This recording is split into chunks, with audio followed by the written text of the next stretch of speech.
right. I needed that. I need a little bit of juice today. We need the boost. Yeah.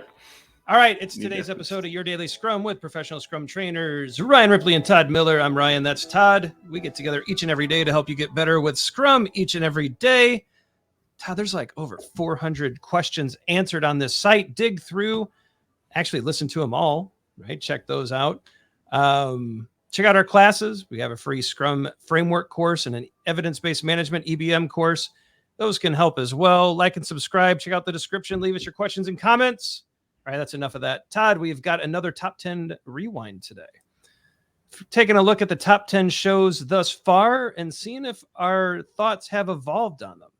Maybe we've changed our mind or added some nuance. Today, top 10 rewind. What does a Scrum Master do with a quiet team? Mm-hmm. Data on this one released February 4th, 2021, 6.4K views, 208 likes, 21 comments. What does a Scrum Master do with a quiet team? I actually stopped watching what we said so as to take a fresh take on it. Okay.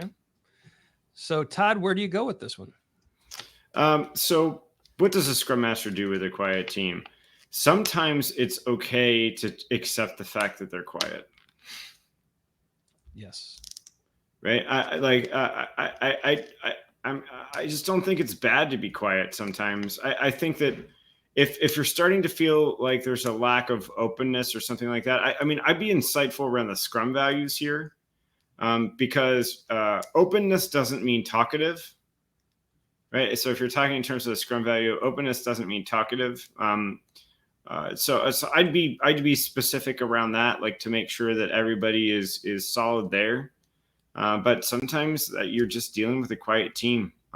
So if you're questioning if they're quiet, maybe you're more towards the extroverted side. Maybe you want to talk. But my first take on that is just that maybe it's okay.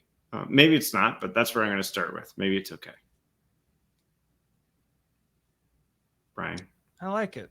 I'm thinking. I'm finding as a Scrum Master, maybe I just need to be quiet in this situation.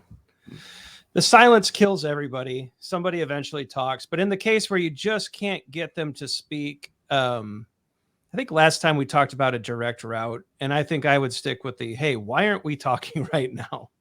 Like what? And maybe there's an environmental thing. There's a team dynamic. Maybe everyone's afraid to speak because the lead architect will just shoot them down. Maybe there's or maybe they're afraid to say something out loud because then they'll own it. Maybe there's a culture of, well, you said it, so it's now your problem. So there's something going on, and maybe I need to work on that as well. But yeah, it's an interesting dilemma, and I think this one, Todd, is so contextual. I wish there was like the perfect practice, but sometimes I need to just stay quiet. Sometimes I need to almost provoke them to speak. Sometimes I need to look at the environment or the systems of work at play that's causing this issue. And I think sometimes it's going to be just discernment. It's kind of like, what do you do with a dog that won't quit barking?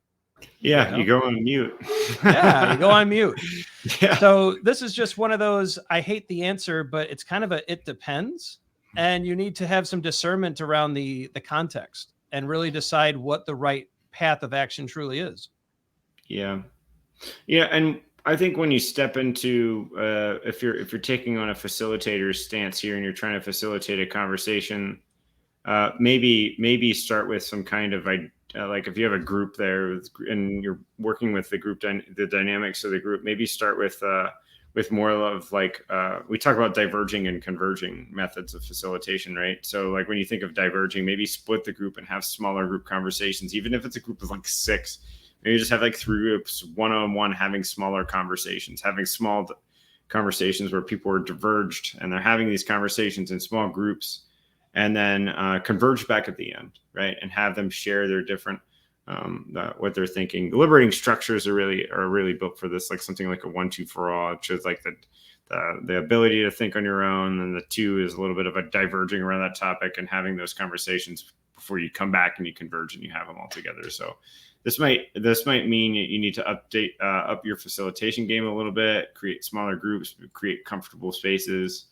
And so I think from a facilitator's standpoint, there are some things that you can do to encourage people to speak up a little bit. Yeah, I think that's a good way to go. So good rewind there, Todd. Might be end screen time. Mm-hmm. Be sure to like and subscribe and check out the socials. Some videos are going to pop up. It's our mentioned Scrum Framework and EBM course. Those are great ways to earn your certifications without too much effort. It's a number of videos that you watch. Check them out. Let us know what you think. Some merch is going to pop up too. Check out the hoodies, the hats, the cups, all the stuff you asked for. We've delivered. If you're getting a lot of value out of these shows, consider a thank you below. But otherwise, I'm Ryan. That was Todd. Go forward, do some great Scrum things. We'll see you tomorrow.